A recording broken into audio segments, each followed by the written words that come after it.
आणि यानंतर भरत गोगावले हे आपल्यासोबत आहेत फोनवरती, त्यांच्यासोबत आपण संवाद साधणार आहोत। गोगावलेजी, सर्वप्रथम तुमचं स्वागत आहे एनडीटीव्ही मराठीमध्ये।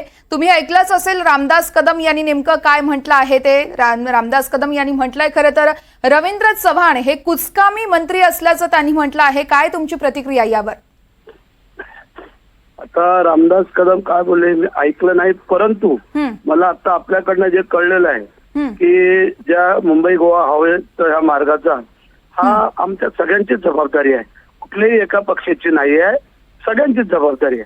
आणि आम्ही सत्तेमध्ये आहोत बोलल्यानंतर आमची सगळ्यांची आली, परंतु एकमेकाला चुकीचं बोलून त्यांना डिवचून चालणार नाही हे आम्हालाही कळतंय। यासाठी आमचे मुख्यमंत्री आणि दोन्ही उपमुख्यमंत्री याच्यावरती विचार विनिमय करतील आणि रामदासबाई जर असे काय बोलले असतील तर त्यांना ते काय सांगायचं ते सांगतील।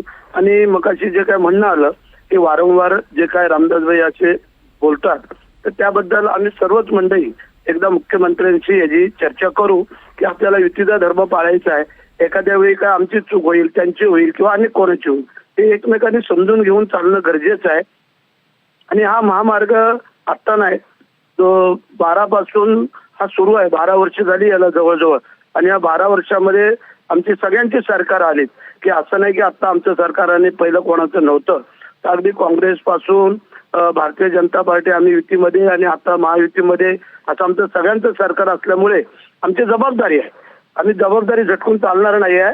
आणि जर काय रामदासबाई असे बोलले असतील तर याला आमचे मुख्यमंत्री जे काय असतील ते सांगतील।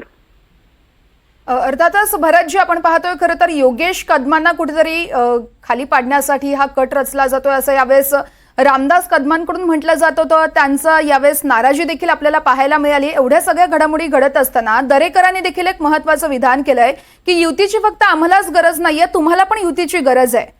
आणि त्यानंतर फडणवीस देखील म्हणतात की ज्या गोष्टी आहेत सगळ्या त्या तुम्ही 4 भिंतीच्या आत बोलायला हव्या होत्या, कारण भाजपला देखील या सगळ्या गोष्टी ज्या तुम्ही म्हणताय त्या पटत नाहीयेत, त्या कुठेतरी लागतायत। तुम्हाला काय वाटतं यावर?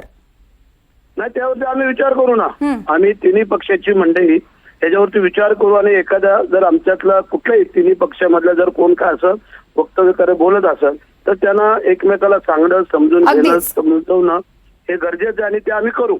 त्याबद्दल अगदीच भरतजी, तुमची प्रतिक्रिया आमच्यापर्यंत पोहोचली आहे। खूप खूप धन्यवाद।